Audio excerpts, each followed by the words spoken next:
Oh, hi there. Welcome to the Stockyard Industrial Lead. I'm Eric Miller, and as you can see here, maybe I'm just installing some feeder wires to connect this track to my DCC system and get it powered up because I just laid this track and it's a dead zone here after the turnout, so I'm just adding some feeder wires.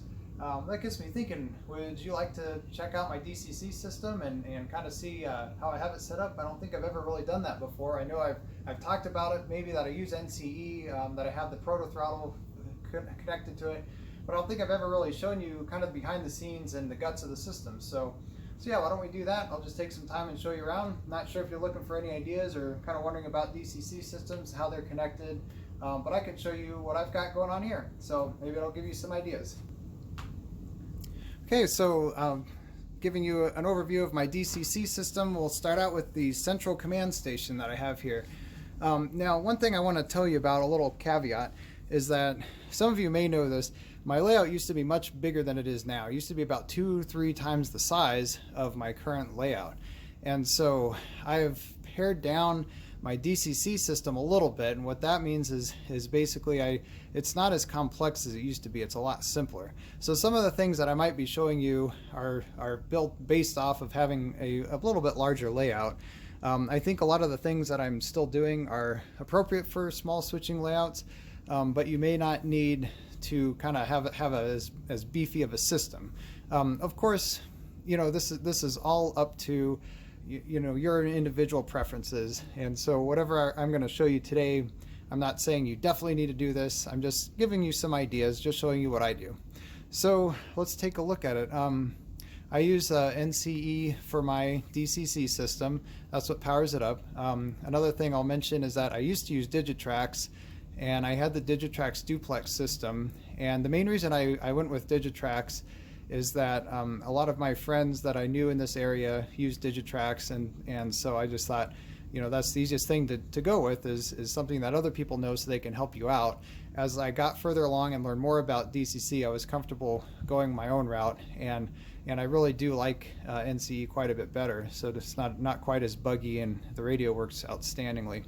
So just want to mention that. So what I ended up getting was this NCE Power Pro system that you see here, and I like to have everything kind of in its own space. You want to make sure that since this does get a little hot while it's running, give it enough air. And so a friend of mine actually built this shelf and board area for me, so I continue to use it. It works great. So everything is plugged into a what do you call it, power strip cord, and that is plugged into this switch here, which then goes to one of my main outlets. So to start the system, I just flip this switch on, and you can hear one of the locomotives starting up there. So one of the things I like about then this NCE Power Pro, it's easy to connect to my computer, which I have just sitting off to the side here. This used to be on my desk, which I now use for my home office, working from home. So I've kind of relocated the computer station down here. This has the JMRI, and I have a USB that I believe is then connected to a cord that connects into here, if I remember correctly. But anyways, the Power Pro is pretty easy to set up. And when I switched from Digitrax to NCE, it was really easy to convert. NCE still uses the same kind of cords. It's just if it makes sense, the cables are essentially flipped, so I just had to cut off all of these plugs. I'll show you one. I've got my brick throttle tethered in here. I just had to cut off all these plugs and install new plugs and just flip them around. So yeah, that was all I had to do. It's really hard to focus. There we go. Anyways, so what I have then is, let's see, this is the cab bus going out here. I'm trying to remember everything. So obviously track power comes out here. This is what then controls the system that comes out here. So what I did is I plugged that in here and have a board that splits off, and so this cable then goes up and over to the radio signal radio receiver which I'll show you. And then, I mean, you can do more of these plugs around the layout if you want to, but the radio system works so well, I didn't find the need to. Like I said, I just have this other plug up here for the brick throttle that is not radio equipped. Which way that goes in. There we go. Okay, so fairly simple setup. This wire is just, you'll see in the NCE instructions, just connects from one end to the other. And then you've got your power that comes into it. And as you can see here, I still have my Digitrax power, the power supply for this. It still works fine. It wasn't annoying to me like the rest of the Digitrax system was. So I kept that. And now, as you can see over here, I'll try to get a little bit closer. If I can, I've got a okay, so this board here, I used to have a lot of things connected to it.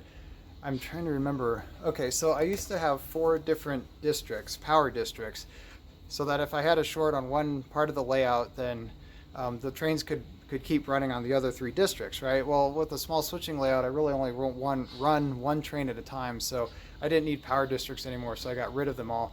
I also had a short circuit detection, which is what this stuff is up here, and got rid of that as well, because again, you know, when I have a short circuit, I know where it is. I have such a small layout, so I didn't really need that. But yeah, that thing was actually down there where it says short circuit detection. Okay, so then I have these PSX, shoot, what are they called? I'll try to remember. I'll put it down here. But anyways, basically what they do is they help, and I found this really helpful when I had Digitrax. They really did improve the performance quite a bit. But they basically somehow help with the power that's going to the layout from the control system. So you'll see that I have the power that goes out to the layout, comes in through this PSX. I can't remember what it is, but I'll write it down. And then I go up here, and then this is where I had my district split. And so now it just goes up to 1, and this is the main bus wire, the red and white stripes that you see there, that goes out to the layout. So those red and white wires just go all the way out to the layout, and that's what I then connect my feeder wires into. So it's really simple actually to set up.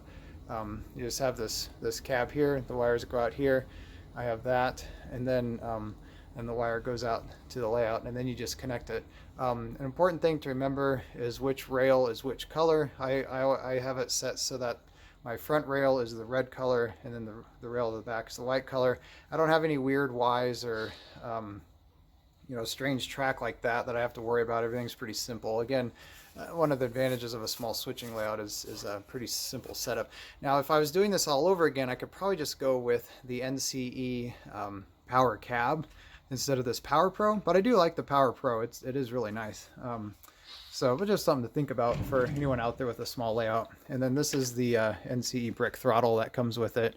And you can see I've got the Alco setup on there right now. So I can just control that here connected, tethered to the layout if I want. I only have one throttle that I use. I've found that's all I need for my cruise. So, but this is a good backup, and this way I can run an extra train if I want to, if I have an op session and I just want to run a transfer or something while the crew is doing something else.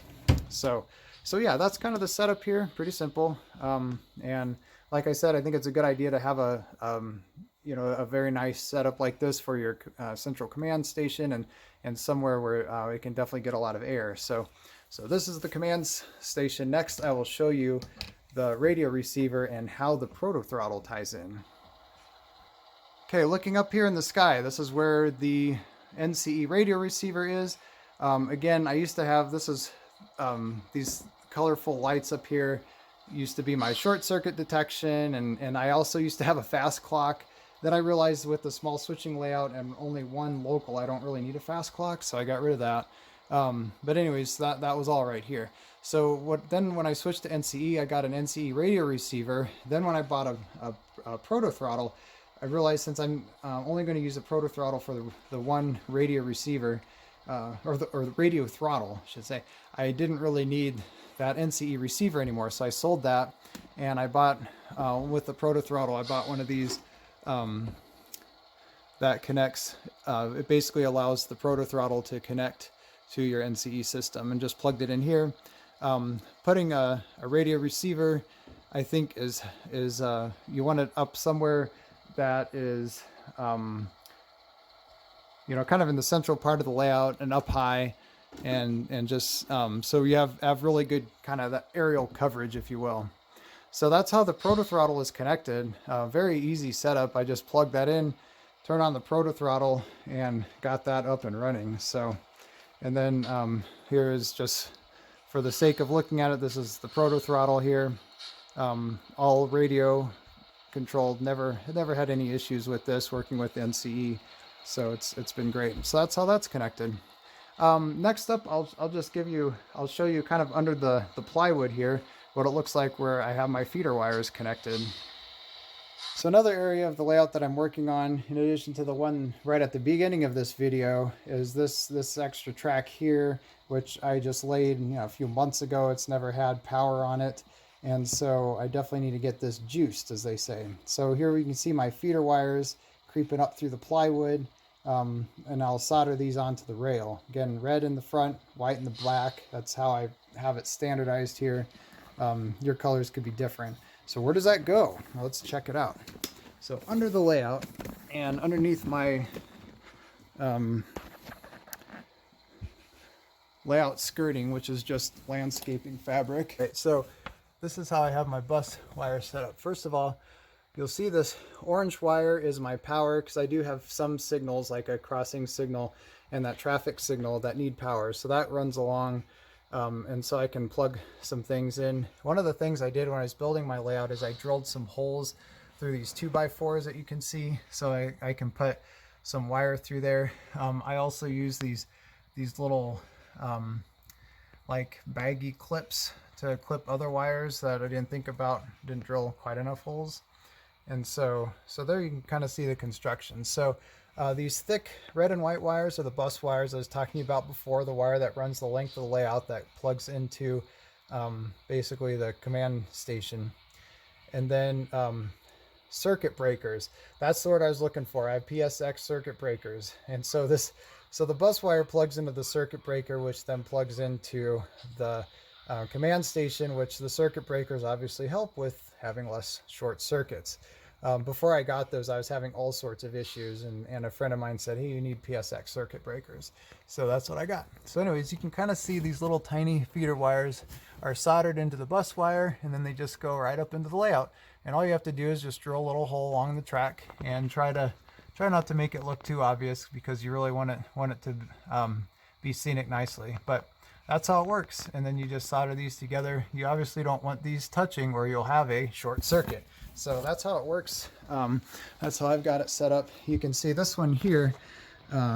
This is the one that I'm adding right now, and then I've got another one installed there. And so after I solder it to the rail, then I'll paint it like rail brown or roof brown or something, so that it blends in pretty nicely. So that's how I have everything connected. I think that's about it. So I'll just do a small outro next.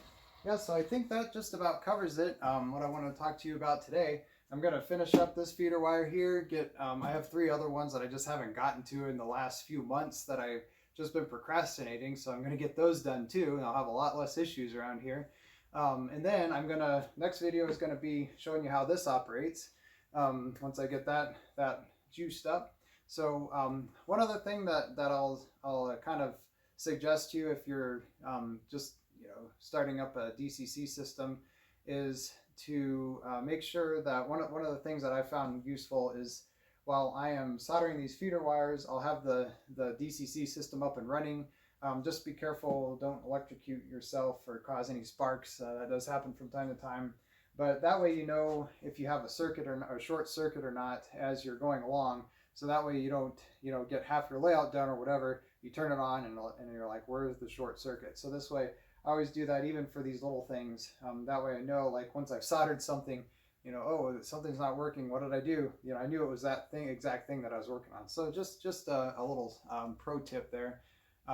Otherwise, like I said, sure, everybody's different. You know, you might have certain brands that you like better than others, and that's great. You know, that's your personal preference. You want to get something that works for you. This hobby is supposed to be fun, so you want it to be fun for you. So, but I just thought I'd show you how I have it set up. I think DCC system is very simple to set up and operate.